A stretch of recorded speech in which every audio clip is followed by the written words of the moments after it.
좋아요, 구독. 오늘의 주제입니다. 미국의 블랙 프라이데이가 지났습니다. 온라인 매출은 신기록을 기록했는데 이에 따라서 소비 심리가 살아났는지 자세한 내용 짚어보겠습니다.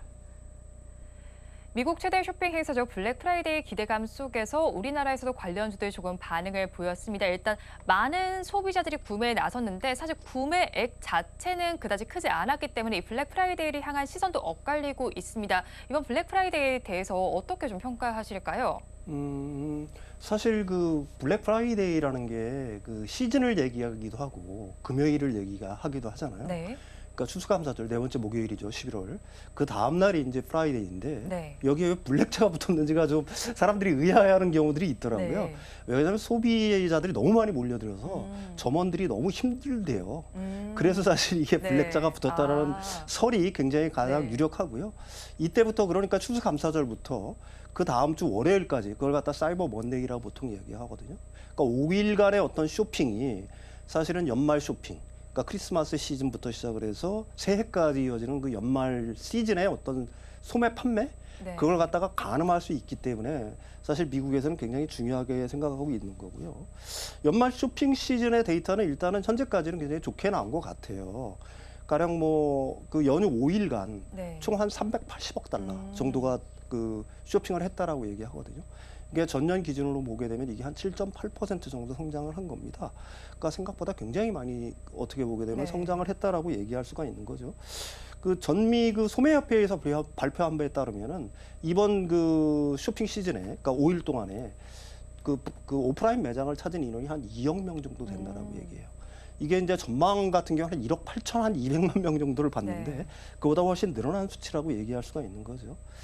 다만 이제 그 1인당 구매 한도가 1인당 구매액이죠. 한도가 아니라 그게 전년도에는 한 325달러였는데 올해는 한 321달러. 그러니까 약 한 4달러 정도 줄었어요. 네. 그러니까 이렇게 결론을 낼 수가 있겠죠. 요약을 할 수가 있겠죠. 전체적인 그 구매 그 인원은 굉장히 늘었다. 네. 쇼핑에 나선 사람들은 굉장히 많이 늘었지만 1인당 구매량은 구매 액수는 약간 작년도에 비해서 줄었다. 그러니까 다시 한번 요약을 하면은 생각보다 네. 굉장히 그 어떤 소비 이런 거는 굉장히 견조한 흐름을 보였다. 그렇지만 약간 좀 1인당 구매액 기준으로 놓고 보게 되면 약간 좀 허약한 부분도 좀 있다. 그래서 너무 이렇게 과대평가할 거는 사실은 아니다. 네. 이런 의견들도 사실 있습니다. 소비 패턴 자체를 뭐 견조하겠지만 구매액이 좀 줄어든 수치가 나타났습니다. 뭐 지난 해와 비교했을 때 1% 정도 줄어든 수치로 집계가 된 것 같은데요. 일단 패턴이 좀 많이 변했습니다. 매장을 찾는 인원들도 있었지만 사실 온라인에서 구매를 더 많이 하기도 했고요. 또 고물가 상황 속에서 소비자들이 저렴한 물건을 찾아 나서기도 했습니다. 그럼 이번 블랙 프라이데이에서 부문별로 어떻게 매출이 나타났는지 궁금하고 이것의 시사점 저희가 어떻게 가져가야 일단 할까요? 온라인 쇼핑이 굉장히 강세를 보였어요. 네. 전년 대비해서 한 7.5% 성장을 해서 한 98억 달러 정도로 집계가 사실 돼 있는 거거든요. 그러니까 온라인은 좀 집계가 좀 이렇게 좀 빠르겠죠. 온라인에서 일어나는 매출 같은 경우는. 네. 근데 오프라인은 조금 지나야 이제 정확한 분석이 될 텐데 일단 온라인에서 이렇게 그 성적이 잘 나왔다는 건 좀 의외로 받아들이고 사실은 좀 있습니다. 왜 그러냐면 미국 같은 경우가 지금 그 코로나19 때 쌓아놨던 저축액들이 급속히 감소하고 있잖아요, 소비자들이. 거기에 이제 고금리라는 어떤 제약 요건도 있지 않습니까? 네. 그래서 일반적으로 어떤 전문가라든지 기관들 같은 경우에는 올해 쇼핑이 그 뭐 작년이나 아니면 생각보다 굉장히 좋지는 않게 나올 거다라고 생각을 했는데 생각보다 어떻게 보게 되면 굉장히 좋게 나왔다라고 얘기할 수가 네. 있는 거죠. 뭐 이렇게 좋게 나온 이유는 뭐 우리나라도 마찬가지지만 미국 역시 이제 그 오프라인 어떤 쇼핑보다는 온라인 쇼핑 쪽으로 점점 좀 옮겨가는 추세가 사실은 하나가 있는 거고요. 네. 또 그 온라인 쇼핑 업체들이 가격을 많이 낮췄다라고 얘기를 합니다. 그래서 이제 소비자들의 어떤 욕구, 소비 욕구를 갖다가 굉장히 잡겠다는 측면들이 있겠죠. 그런 측면들이 이제 여기에 이제 그 반영이 됐다라고 보는 거고요. 제일 많이 팔린 거는 사실 의류, 액세서리 분야가 제일 많이 팔렸다라고 합니다. 근데 이유가 좀 있어요. 이 5일 동안에 사실은 미국 그 대륙에 전체적으로 기온이 많이 낮아졌다라고요. 그래서 스웨터라든지 재킷 같은 것들이 굉장히 많이 팔렸고요. 또 뭐 연말 시즌이니까 아이들 위한 뭐 장난감 이런 것들도 굉장히 많이 팔렸겠죠. 그다음에 이제 전통적으로 많이 팔리는 뭐 전자제품, 뭐 스마트워치라든지 휴대폰이라든지 뭐 PC 이런 것들도 상당히 많이 팔렸고 의용, 그 미용 뭐 이런 제품들도 상당히 많이 팔렸다라고 얘기를 합니다. 근데 이제 사실은 이게 그 중요한 건 뭐냐면 아까도 말씀드렸듯이 이런 어떤 온라인 매출이라든지 오프라인 매출 자체, 5일 동안 일어난 매출 네. 자체가 그러니까 하반기, 그러니까 크리스마스에서 내년 그 신년까지 어떤 그 소매 판매를 갖다 가늠할 수 있는 척도가 되고 있기 때문에 오프라인, 온라인 이렇게 공이 잘 나왔다는 거는 사실은 생각보다는 그 굉장히 어떤 경기 분야 우려가 사실은 연말부터 시작해서 내년 초까지 이어질 거라고 보는 시각들이 굉장히 많은데 네. 그런 우려들을 갖다가 일정 부분 좀 불식시켰다, 휴식시켰다라고 얘기할 수가 있는 거죠. 단 여기에도 한 가지 좀 우리들이 약간 좀 의아한 측면이 있어요. 상당히 많이, 그러니까 선구매 후지불 방식의 결제가 굉장히 늘었다는 거죠. 네. 그러니까 이게 무슨 얘기냐? 소비자들이 일단 돈이 없어도 일단 구매를 하고 나중에 지불을 하겠다. 뭐 이런 형식의 어떤 소비 패턴을 많이 보였다는 겁니다. 네. 따라서 지금 굉장히 겉으로 보이기에는 굉장히 어떤 소매 지표라든지 블랙 프라이데이 어떤 기간 중에 어떤 소매 판매라든지 이런 것들이 소비 판매 이런 것들이 굉장히 견조해 보이지만 아까도 말씀드렸듯이 1인당 구매액이 조금 줄어들고 네. 또 사는 방식이 완전히 현금이라든지 뭐 선 결제 방식이 아니라 네. 일단 물건을 사고 후 지불하는 방식을 갖다가 미국의 소비자들이 많이 선택했다고 하는 거는 앞으로의 이런 어떤 소비 패턴이 계속 유지될 거냐 하는 어떤 의문을 불러일으키고도 있다. 한쪽 측면에서는 네. 그렇게 볼 수가 있는 거죠. 네, 성구매 후 지불 방식 이번에 좀 많은 네, 패턴으로 나타났나 그렇습니다. 보네요. 예. 그런데 또 앞서서 말씀해 주신 것처럼 IT 관련해서도 좀 제품 소비가 늘어난 것 같으면 특히나 또 연말하면 IT 제품들이 좀 호황을 누리기도 하면서 또 삼성전자와 LG전자도 반짝 좀 반등을 하기도 하잖아요. 네네, 그런 만큼 그렇습니다. 이번 블랙 프라이데이 기간 동안에도 IT의 재고 소진이 좀 이루어졌을까요? 뭐 스마트워치라든지 뭐 휴대폰이라든지 네. PC, 뭐 노트북이라든지 뭐 이런 것들의 어느 정도 그 판매가 이루어졌을 거라고 봅니다. 근데 이제 LG전자나 삼성전자 입장에서 놓고 본다라고 하게 네. 되면은 사실 가전이라든지 뭐 이런 것들 TV라든지 뭐 이런 판매가 사실 그 해당 기업의 어떤 주가를 결정하는 시대는 이미 아니죠. 네. 사실 그쪽 부분은 뭐 일반적인 어떤 투자자들의 인식 자체가 이 피크 아웃이라 어떤 개념 자체가 워낙 강하기 때문에 사실 그거보다는 이제 삼성전자 같은 경우에는 모바일 수요, 그다음 휴대폰 수요겠죠. 그다음에 이제 메모리 반도체에 대한 어떤 업황 개선 이런 것들이 그 삼성전자의 주가를 갖다가 더 크게 좌우할 거고요. LG전자 같은 경우도 사실 전장 부분의 성장 여부가 사실은 향후 LG전자의 주가를 결정할 거라고 봅니다. 그다음 내년이 굉장히 중요하겠죠. 다행히 내년 같은 경우에는 휴대폰 같은 경우에는 2년간의 굉장히 혹한의 추이를 딛고 네. 사실은 연율로 한 5% 정도 성장할 거라고 봅니다. 특히 이제 삼성전자 같은 경우에는 그 온 디바이스 AI라는 게 네. 이제 사실 갤럭시 24에 탑재가 되잖아요. 어떤 그런 측면들을 고려할 때는 내년에 이제 모바일 부는 굉장히 큰 성장세가 일단 기대가 되는 거고요. 메모리 반도체는 뭐 여러분들이 잘 아다시피 사실은 뭐 3분기에 거의 BEP점을 찍었고 고정 가격 시장 가격들이 어떻게 보게 되면 약간 회복세를 보이기 때문에 4분기부터는 훨씬 더 업황이 나아질 거다. 낸드 플래시 메모리 같은 경우도 내년 1분기가 저점을 확인할 거다 그러면은 내년에는 훨씬 좀 좋아지겠죠. 따라서 삼성전자의 주가 같은 경우에는 턴어라운드를 기점으로 해가지고 올라갈 가능성이 많은 것 같고요. LG전자는 전장 부분이 이제 문제겠죠. 네. 근데 전장 부분은 내년부터 제가 생각하기에는 수익성 개선이 본격적으로 시작될 거라고 봅니다. 그래서 매출 같은 경우에는 연율로 한 24%, 영업이익 측면으로는 연율로 한 40몇 % 정도 올라갈 거라는 보고서들이 굉장히 많아요. 왜 그러는데 내년부터 전기차 침투가 본격화가 되기 때문에. 근데 LG전자는 전장 부분이 굉장히 강하지 않습니까? 그래서 LG전자 주가도 그 올 하반기부터는 진짜로 턴어라운드 할 가능성이 많다. 네. 다만 그게 현재의 어떤 블랙 프라이데이라든지 이런 어떤 네. 쇼핑 시즌의 어떤 영향이라기보다는 아까도 말씀드렸듯이 그러니까 내년에 삼성전자 같은 경우에는 반도체와 네. 그 모바일 부분의 어떤 업황 개선, LG전자는 전장 부분의 업황 수익성 그 개선 이런 것들이 더 큰 기여를 할 거라고 봅니다. 예. 네, 일단 뭐 삼성전자, LG전자, 뭐 블랙 프라이데이의 특수라기보다는 좀 더 업황 기대감 속에서 주가 역시도 좀 우상향할 것으로 전망을 해주셨는데 앞서서 짚어주신 것 중에서 사실 온디바이스 AI의 경우에는 최근 일주일 동안에도 많이 좀 이슈가 되는 부분이잖아요. 네네네. 이걸로 해서 어떤 산업군에 또 수혜가 좀 돌아갈 수 있을까요? 결국은 그 디바이스를 갖다가 네. 생산하는 업체들이 가장 큰 수혜를 보지 않겠어요? 결국은 휴대폰 그 디바이스 중에서는 그 결국은 이제 디바이스 분야에서는 가장 큰 게 사실은 PC하고 그 휴대폰일 텐데 삼성전자는 두 개를 다 갖고 있는 거니까 네. 그런 부분에서 굉장히 어떤 강점을 가질 거라고 보는 게 합리적인 추론이라고 봅니다. 예, 네, 예. 디바이스 전반을 한번 살펴보시면 좋겠고요. 연말 소비 시즌 속에서 사실 이제 소비자들도 패턴이 많이 달라진 부분이 가성비를 많이 중시를 하고 있습니다. 그런 만큼 중국 제품은 눈을 돌리는 경우가 많고요. 중국 직구에 많이 열을 올리고 있습니다. 이 부분이 글로벌 전반적으로 어떤 영향을 미치고 있는지 궁금하고요. 이렇게 중국 제품 직구가 늘어나게 된다면 우리 유통업계는 어떤 또 영향이 미쳐질까요? 일단 중국 이커머스의 어떤 습격이라고 표현해도 되겠죠. 네. 뭐 가장 이제 공신력이 있는 통계청 발표에 따르면은 사실 올 3분기 보면은 중국 그러니까 우리나라 직구 전체 직구 중에서 중국 비중이 50%를 넘어갔어요. 이게 20년에 21.2%에서 올해 3분기에 50.3%까지 높아진 거니까 그만큼 EU라든지 미국 비중이 굉장히 줄었다는 얘기가 네. 될 수가 있겠죠.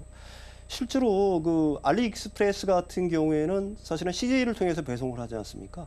올 1분기에는 한 350만 박스였는데 이게 3분기에는 한 900만 박스 정도가 됐더라고요. 한 2.6배 정도 성장했다라고 얘기를 하는 겁니다. 그다음에 알리익스프레스 같은 경우는 유명 배우를 내세워서 광고도 하잖아요. 네. 이게 사로 그 올해 그 알리익스프레스 앱을 설치한 사용자가 한 471만 명 정도가 되고요. 그다음에 월간 사용자 수 추정치로는 약 430만 명을 돌파했다고 합니다. 그들을 위해서 테무 같은 경우도 굉장히 많이 증가를 하고 있는 거고요. 이게 어떻게 보면 공습이라고 얘기할 수가 있는 거고 그 앱 사용자라든지 이런 걸 기준으로 놓고 보게 되면 우리나라에서는 이제 쿠팡이 제일 강하잖아요. 그 다음에 두 번째가 이제 범신세계, 그러니까 습닷컴이라든지 뭐 G마켓 옥션을 한 축으로 하고 두 번째가 이제 사실은 네이버 쇼핑이고요. 네. 세 번째가 이제 신세계, 범신세계, 네 번째가 11번가인데 이미 앱 사용자라든지 뭐 월간 사용자 기준으로 나오게 되면 알리익스프레스 사용자가 G마켓을 넘었다라고 얘기를 해요. 근데 이게 왜 이렇게 폭발적인 인기를 끌까라고 생각해 볼 필요가 있잖아요. 근데 역시 뭐니 해도 사실은 가성비죠. 사실 이 알리익스프레스가 우리나라에 이렇게 본격적으로 진출하기 전까지만 해도 네. 그 우리나라 공산품 시장의 대부분은 중국산이었어요. 그러니까 중국산에 대한 거부감들이 우리가 알게 모르게 많이 좀 약해졌다라고 볼 수 있는 거고 거기에 이제 알리익스프레스라는 어떤 굉장히 편한 앱들이 들어오기 시작을 하면서 사실은 이제 가성비를 중시하는 층에서 그쪽으로 이제 굉장히 많이 쏠렸다라고 얘기할 수가 있는 거죠. 일단 가격이 싸지 않습니까? 네. 뭐 공산품 같은 경우에는 어떤 거는 뭐 3분의 1 가격, 보통 한 40%가 싸니까 사실은 그쪽으로 많이 쏠 수밖에 없다는 거고 특히 이제 문제가 됐던 배송 기간 같은 것도 많이 줄었잖아요. 보통 1주에서 2주 걸렸는데 네. 요즘은 뭐 5일, 뭐 빠르면 5일 만에도 오는 것 같아요. 그러니까 국내 소비자들이 그런 측면에서 그 알리익스프레스라든지 아니면 중국 이커머스에 대한 어떤 그 이용 이 네. 빈도들이 굉장히 많이 늘어났고 앞으로 더 그럴 가능성이 많다. 근데 이게 우리나라에 어떤 영향을 미칠 거냐를 갖다 곰곰이 생각을 해보면은 네. 사실 그 동안에는 이제 중간 유통상들이 굉장히 많았어요. 큰 대형 업체들은 이제 차치를 하고 큰 대형 업체들도 물론 굉장히 큰 타격을 받을 네. 겁니다. 아까도 말씀드렸듯이 그렇지만은 일종의 이제 기존에 중국에서 물건을 조금씩 사가지고 국내에 이렇게 팔았던 중소 그 뭐 상인들 이런 사람들이 이제 가장 큰 타격을 받게 될 거고요. 두 번째로는 사실 우리가 알게 모르게 유통업체만 걱정을 하는데 우리나라 공산품을 생산하는 그 중견 제조업체들도 굉장히 많이 타격을 받을 수가 있겠죠. 중국산 제품들이 이제 물밀듯이 더 밀려오는 가능성이 굉장히 많이 크니까.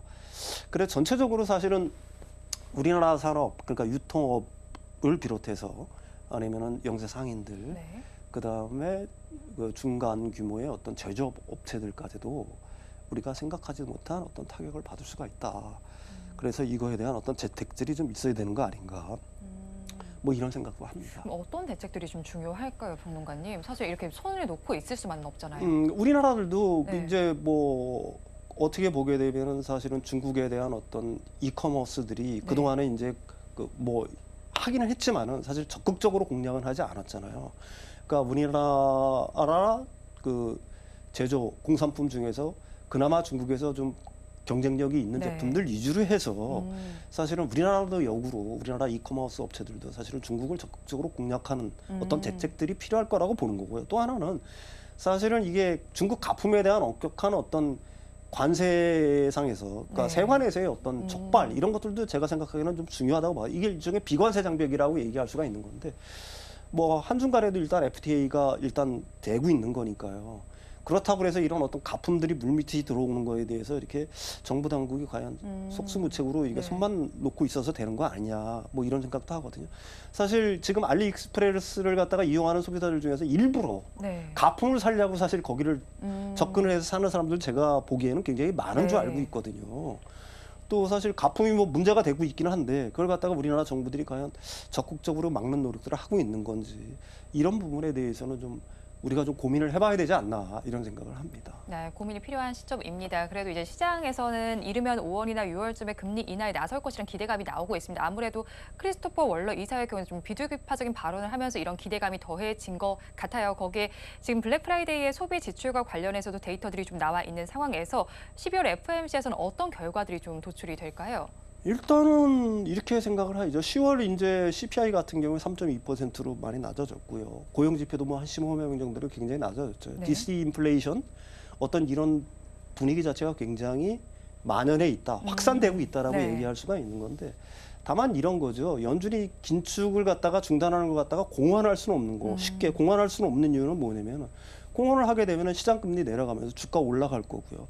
그 다음에 이제 금융 여건들이 굉장히 완화가 되면서 시장 금리가 내려가면서 그러면 인플레이션이 다시 촉발될 우려가 있으니까 섣불리 얘기를 못 하는데 네. 지금 연준의 굉장히 강경파인 크리스토퍼 윌러 이사가 네. 마침내 거기에 처봉으로 이제 어떻게 보게 되면은 금리 중단 아니면 네. 금리 인하 가능성을 갖다 첫 번째로 내렸다. 그러니까 따라서 이건 뭐냐면 연준이 인플레이션 전쟁에서 승리했다는 어떤 상징적인 신호로 읽힐 수도 있다라고 보는 거예요. 크리스토퍼 윌러 이사가 어떤 얘기를 했냐면은 계속 몇 달 동안 향후 몇 달 동안 디스인플레이션 추세, 그러니까 계속 인플레이션이 낮아지는 추세가 보인다라고 하게 되면 경기 침체 여부와 상관없이 경기 둔화나 경기 침체 여부와 상관없이 금리를 내릴 수 있다. 네. 이거 굉장히 중요한 발언이에요. 근데 이제 지금 이제 일부에서 금리 인하를 갖다가 굉장히 섣불리 공언하지 못하는 이유가 아까도 말씀드린 소매 판매가 굉장히 견고하다는 것 때문에 그러는데 미국의 소매 판매는 한 가지 약점이 있습니다. 소매 판매와 일자리의 갭이 굉장히 커요. 그러니까 소매 판매는 기존의 추세선을 이탈해서 굉장히 높이 올라가 있는 상태고요. 네. 지금 고용이 굉장히 늘었다고 하겠지만 이게 2019년 코로나 어떤 충격을 딛고서 기존 추세선이 이제 닿아지는 상황이에요. 그러면 이런 소매 판매가 더 계속 고공행진을 하려고 하게 되면 결국은 일자리가 늘어야 되는데 그게 가능할 거라는 얘기죠. 가능하지 않을 거라는 얘기고요. 결국은 어떤 식의 추론이 가능하냐면은 이 지금 과열되어 있는 소매 판매는 이게 기존의 추세선으로 낮아질 거다. 따라서 소비와 소매 판매와 일자리의 갭이 앞으로는 줄어들 거다. 그렇다고 보게 되면 현재의 어떤 소매 판매의 어떤 지표만 갖고 네. 섣불리 인플레이션을 염려하는 거는 어떻게 보게 되면 굉장히 우를 범하는 거다. 네. 실제로 과거 데이터를 보게 되면은 사실 소매 판매라는 거는 선행 지표가 아닙니다. 후행 지표죠. 실제로 경기가 둔화되거나 침체돼야 실제로 둔화되기에 소매 판매가 줄거나 굉장히 마이너스로 돌아가는 경우들이 네. 굉장히 많거든요. 그러니까 연준 내부에서도 이런 상황들을 잘 알고 있을 거라고 사실은 보는 거죠. 그래서 중요한 거는 이제 오늘 이제 저녁에 밤에 이제 발표가 되겠죠. 미국의 네. PCE 물가. 뭐 전망치로는 3.1% 정도, 근원 같은 경우는 한 3.5% 정도를 예상을 하니까 이게 2년 내 최저치거든요.